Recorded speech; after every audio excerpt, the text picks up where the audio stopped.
Doctor Yunus সাহেব জাতির অভিভাবকত্বের দায়িত্ব গ্রহণ করেছেন। আমাদের সেনা প্রধান বাংলাদেশের অন্যতম স্তম্ভ। যার যার জায়গা থেকে আপনারা দায়িত্ব পালন করুন। আপনারা ব্যক্তিগত মান অভিমান এবং ক্ষোভ থেকে এদেশের 18 কোটি মানুষের স্বপ্নকে ফিকে হতে দিতে পারেন না। এদেশের মানুষের অনেক স্বপ্ন রয়েছে। এদেশের অনেক মা তার সন্তান হারিয়েছে। তাদের চোখের অশ্রু এখনো শুকিয়ে যায়নি। শহীদের রক্তের দাগ এখনো বাংলার রাজপথ থেকে মুছে যায়নি।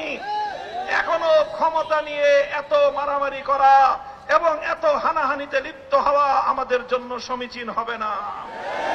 সহ সকল রাজনৈতিক দলগুলোকে বলতে চাই, এভাবে আলটিমেটাম দিয়ে এবং এভাবে টাইম ফ্রেম বেঁধে দিয়ে দেশকে সামনের দিকে অগ্রসর করা সম্ভব হবে না।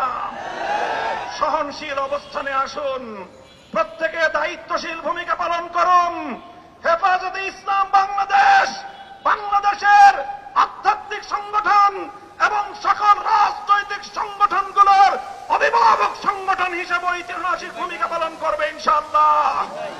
হেফাজতে ইসলামের মঞ্চ থেকে আমি আমাদের বাংলাদেশের এই ক্রান্তিকালের ত্রাতা হিসেবে আবির্ভূত অধ্যাপক প্রফেসর ডক্টর ইউনূস সাহেবকে আহ্বান জানাতে চাই, আপনি আপনার সংস্কার কার্যক্রম সুসম্পন্ন করুন।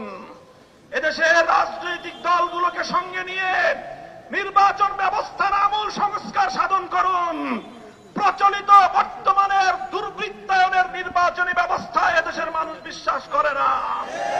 এই দুর্বৃত্তপনার নির্বাচনের মাধ্যমে কিছু দুর্বৃত্তরাই সংসদ সদস্য হতে পারে, ভালো মানুষের সংসদ সদস্য নির্বাচিত হওয়ার কোনো ব্যবস্থা নেই।